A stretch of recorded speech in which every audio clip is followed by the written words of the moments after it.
Bonjour. L'écrivain Gao Xingjian disait dans son roman La montagne de l'âme, la vie est la source de la littérature et la littérature doit être fidèle à la vie. Nous avons le plaisir d'accueillir aujourd'hui chez Arts et Lettres, ici Télévision, M. Christopher Di qui est l'auteur de 2 livres de Geography of Pluto and the Family Way. Il a travaillé pendant plusieurs années à CBC Radio et animé une émission sur CKUT Radio. Au cours des 6 dernières années, il a travaillé à créer un espace pour la littérature LGBTQ à Montréal en produisant et en animant la série de lecture Violet Hour. À ce jour, il a produit plus de 50 événements publics et mis en vedette plus de 150 écrivains et interprètes. Il est actuellement président de la Québec Writers Federation. Alors, Christopher Durado, bienvenue chez Arts et Lettres. Merci beaucoup, Kamal. Ça fait plaisir de vous accueillir. Auteur de 2 livres de Geography of Pluto et de Family Way. On va en parler donc pour récapituler avec vous. De Geography of Pluto, qu'est-ce qui a motivé justement l'écriture de ce livre? Merci. Oui, The Geography of Pluto était mon premier livre. J'ai écrit ça. Ça m'a pris 15 ans de faire l'écriture de ce livre-là. J'ai commencé 15 années, c'est long. 15 années. Oui, Ça a commencé quand j'avais 25 ans et c'était publié l'année que je me suis à 40 ans. Et vraiment, comme beaucoup des écrivains, moi, au début, je ne savais pas c'était quoi mon sujet. Je ne sais pas comment écrire un livre. Ça, c'est pourquoi peut-être ça a pris beaucoup de temps. Mais aussi, je n'avais pas vraiment un sujet. Et finalement, j'ai eu une peine d'amour. Comme un homme gay, j'ai rentré dans ma première relation avec un homme. Et c'était vraiment comme... c'était très important. C'est un moment très important de ma vie. Puis après un an, la relation était finie. Et j'étais vraiment comme choqué comment ça m'a bousculé le fin de cette relation-là. Et j'ai pensé beaucoup sur la perte. Et j'ai pensé un peu à... J'étais tellement choqué comment je sentais après ça que j'ai commencé de penser un peu des autres relations de ma vie. Et j'ai pensé de la relation que j'ai avec ma mère. Je suis très, très proche à ma mère. Et comme beaucoup des hommes gays, on a comme vraiment comme une relation très unique. Et j'ai commencé de penser à ces 2 relations dans ma vie très, très, très importantes. La relation avec un premier amant et aussi la relation avec ma mère. Et avec tout alentour de le thème de la perte. So, ça, c'est où ça a commencé. C'est l'histoire d'un jeune homme qui s'appelle Will. Il était un professeur de géographie en école secondaire à Montréal. Et tout ça se passe dans l'hiver où, juste après la rupture de sa relation, et aussi quand sa mère elle est en rémission de cancer. So, c'est vraiment comme c'est alentour de ces personnages-là et traite le thème de l'amour et aussi de la perte. Donc c'est un livre sur le deuil ou la perte d'un être cher, c'est bien ça? C'est bien ça, oui. Excellent. Oui. Alors, ce que je voulais dire, donc on commence par, généralement, donc la plupart des écrivains, on peut le dire, c'est souvent un deuil au début. Hein, après le deuil, il y a une recherche identitaire, n'est-ce pas, qui nous achemine quelque part dans une vie existentielle qu'on ne connaît pas, qu'on ignore. C'est vrai, et je suis j'étais très proche de ces émotions aussi, et ça c'est pourquoi ça devient très très facile à écrire après, parce que j'étais très proche de ces émotions, et je pense que c'est des émotions que tout le monde a déjà vécu quelque chose comme ça dans leur vie, et je pense que ça c'est pourquoi moi je suis très fier de le livre, parce que je pense que c'est vraiment comme ça frappe beaucoup ce sujet-là. Très bien. The Family Way. Enfin, on va dire 2 titres. If You Were Father, c'est le même livre, n'est-ce pas, Christophe? Oui, j'ai changé le titre il y a peut-être quelques mois parce que ça n'a pas marché, mais j'aime plus The Family Way. Mais c'est très interpellant comme titre, If You Were, si on était des pères, If You Were Father et The Family, comme le chemin de la famille. c'est quoi la thématique? Voulez-vous nous dire plus sur la thématique que vous Oui, avez justement abordée dans ce livre? oui. Je suis très intéressé dans le rôle que les personnages LGBTQ jouent dans la famille. On Oui. parle beaucoup de la chosen family, puis on parle Mhm. aussi comme la famille choisie, et aussi on parle de la famille biologique. Et comme des personnes LGBTQ, on existe un Oui. peu dans les deux. Et Mhm. ça, mon caractère dans le livre, il s'appelle Will. Il est un homme gay dans son quarantaine et il était demandé par ses amis si il peut lui aider à faire un enfant. C'est une couple Mhm. lesbienne qui a besoin d'avoir un donneur de sperme. Et c'est Mhm. vraiment comme, c'est mon personnage qui a dit oui. Puis Mhm. l'histoire, comme l'histoire, ça nous montre un peu les processus, les différentes étapes de faire À passer. commencer une famille. Oui. Et pour moi, c'était intéressant comme sujet parce que, quand j'étais jeune, il y a deux choses qu'on ne pouvait pas vraiment faire. C'est être marié quand vous êtes Mhm. gay et aussi vraiment de faire une famille avec des enfants. Moi, j'ai aucune amie qui a déjà fait ça. Et maintenant, il y a 20 ans plus tard, on voit que des différents genres de familles partout. On voit du monde qui se marie, mais aussi du monde comme mon caractère Paul, Mhm. qui rentre dans une autre famille et essaie de Oui. faire agrandir la famille. Et ça, c'est vraiment Avec quelque une chose nouvelle que je famille, voulais. voilà. Une nouvelle famille, oui, parce qu'on ne voit pas vraiment euh, cette histoire vue au point de vue de le donneur de sperme. Il y a Mhm. beaucoup des livres qui existent au point de vue de les femmes qui Mhm. essaient de créer leur famille, mais pas vraiment quelqu'un à l'extérieur qui rentre dedans. Et Mhm. ça, c'est comme le début. Puis dès que j'ai commencé d'écrire là-dessus, j'ai commencé de penser encore aussi à des autres façons qu'on peut avoir des familles comme des gens LGBTQ. Oui. On parle beaucoup de comme If We Were Fathers, ça c'était comme le brouillon un peu, comme on dit, que Oui. le titre pour le livre, parce que c'est aussi une question de, what would life be like if we were fathers? Comme si on était des C'est ça. pères, qu'est-ce que ça, C'est un qu'est-ce que ça questionnement, c'est un questionnement fertile, justement, et qui permet aussi d'investiguer dans la littérature. On va faire une pause, Christopher, on va retourner pour discuter avec vous. Une pause publicitaire, on vous revient dans les prochaines minutes, mesdames et messieurs. Restez avec nous.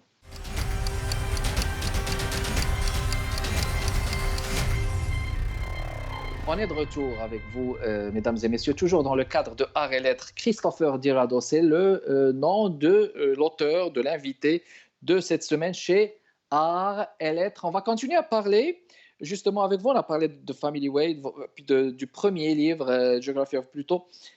Ma question, c'est concernant votre imaginaire. De quoi est fait votre imaginaire, justement, dans l'écriture et quel devrait être le rôle, justement, de l'écrivain contemporain dans une société de consommation comme la nôtre? Oui, je pense qu'il y a plusieurs rôles pour les auteurs dans la vie contemporaine. Vraiment, dans Mhm. la dernière année avec la pandémie, j'ai vraiment vu que peut-être le premier rôle, c'est de divertir, vraiment comme de raconter des OK. histoires pour nous divertir, de vraiment comme raconter une histoire et garder nos lecteurs et lectrices intéressés à travers de la vie de nos personnages. Mais en même temps, Mhm. c'est aussi de montrer un miroir à la société aussi, de Voilà. vraiment comme Mhm. montrer comment on vit nos vies. Moi, quand j'étais jeune, j'ai pas vraiment lu beaucoup des livres LGBTQ. J'ai vu vraiment comme moi dedans. Et moi, Mhm. comme je pense que ça, c'est quelque chose qui ça m'intéresse. J'écris maintenant des livres où moi, j'aimerais avoir lu quand j'étais plus jeune. Très bien. Vous avez créé un espace pour la littérature LGBTQ, justement, à Montréal, en produisant et en animant la série de lecture Violet Hour. Oui. Euh, quel est le mandat, justement, de Violet Hour? Voulez-vous nous en parler, Christopher? Le monde est vraiment comme c'est produire une scène pour les écrivains LGBTQ à Montréal.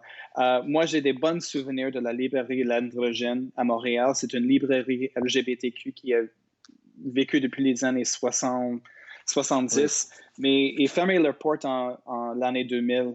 Et depuis ce temps-là, j'ai vraiment vu qu'il y a une période à Montréal vraiment d'un espace pour échanger les idées au travers de la lecture, les livres LGBTQ. Moi, j'avais comme, en 2014, j'avais comme un livre qui avait juste sorti de Geography of Pluto, et j'ai vu qu'il n'y avait pas beaucoup de place où je peux comme faire les lectures. Et j'ai vu aussi, j'avais des amis qui sortent des livres aussi en même temps. J'avais dit, écoute, je vais faire un événement, et si du monde arrive, on va continuer à faire. Et Ça serait bien, voilà. Peut-être 5 ou 6 ans plus tard, et c'est comme un succès, je pense. Ça a grandi très bien. Et de votre point de vue personnel, comment est-ce que vous entrevoyez justement l'existence de la littérature queer à Montréal? Quelle est votre lecture de l'évolution de cette littérature, Christopher? Vraiment, je pense que j'ai vu un grand changement depuis les dernières 20 années. Ça a changé, oui. Vraiment, ça a changé beaucoup, même les dernières 10 années. Je vois qu'il n'y a pas des deux sortes d'études encore. Ça n'existe pas vraiment dans les milieux littérature queer, je vois. Vraiment, on fait des événements bilingues. Il y a des écrivains francophones qui connaissaient des écrivains anglophones. Il y a toujours comme un échange. Et il y a aussi la traduction, ça existe aussi. Je vois aussi, on parle beaucoup plus de la intersectionality dans l'écriture LGBTQ que ce n'était pas là avant. Si tu lis les classiques, les œuvres classiques, c'est pas mal tous des écrivains blanches qui écrivent leur histoire. Qui sont présents. Et maintenant, on voit beaucoup des voix racisées, on voit des voix autochtones. Et moi, je trouve ça très intéressant. Je trouve ça très intéressant parce que c'est important de savoir un peu plus sur tous les lettres LGBTQ. On parle de beaucoup des différentes expériences. On parle juste pas de l'expérience d'un homme gay comme moi, mais d'autres personnes aussi. Et je vois aussi, le public veut avoir ces histoires aussi. Avant, c'était uniquement, je pense, que des lecteurs et lectrices LGBTQ qui voulaient lire ces œuvres. Maintenant, je trouve c'est que tout le monde. Oui, il y a comme une ouverture au niveau de le public le plus grand pour étendre ces voies-là. Pour l'étendre, très bien. Et puis, on va continuer à parler justement de vos engagements. Quebec Writers Federation, vous êtes actuellement président de cette fédération, Quebec Writers Federation. Oui. On va rapprocher les gens. Quel est le mandat et les objectifs de cette fédération? Est-ce que c'est des écrivains qui écrivent juste en anglais? Voulez-vous nous rapprocher justement de cette fédération?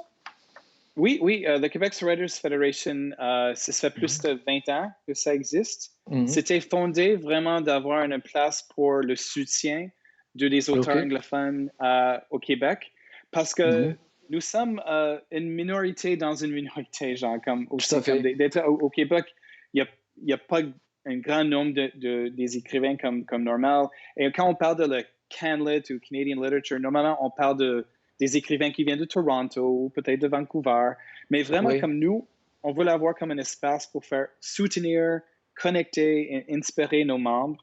Et vraiment, on a 800 membres au Quebec Writers Federation. C'est le plus grand numéro qu'on a jamais eu. C'est pas uniquement des auteurs publiés, c'est aussi des étudiantes, c'est aussi du monde qui sont des amateurs writers, du monde qui fait ça juste pour du fun, c'est pas pour professional goals. Et aussi, comme chaque année, on fait des ateliers d'écriture, on fait des mentorats, on donne aussi des programmes pour les aînés et aussi pour les jeunes à risque. C'est vraiment comme faire la promotion de la littérature dans un grand sens à travers du Québec pour les écrivains anglophones. Mais aussi, on travaille très étroitement aussi avec des autres organisations comme l'UNEC et aussi avec le Salon du Livre. Le Salon du Livre de Montréal, oui. Salon du Livre de Montréal. Déjà, on veut faire comme des échanges avec des écrivains qui écrivent aussi en français. Magnifique. Et j'imagine que la place de la traduction aussi joue un rôle important. Donc, la traduction des livres de français et de l'anglais. Oui, on voulait que nos membres, les livres qui sont sortis par des écrivains anglophones au Québec seront publiés, traduits en français aussi. Ça, c'est aussi une façon qu'on fait des échanges culturels, c'est comme d'avoir une œuvre traduite en français et aussi faire traduire des œuvres en français en anglais. Et ça, c'est pourquoi on travaille aussi avec des traducteurs très étroitement aussi. Magnifique. Encore une fois, une pause publicitaire et on vous revient dans les prochaines minutes. Mesdames et messieurs, restez avec nous.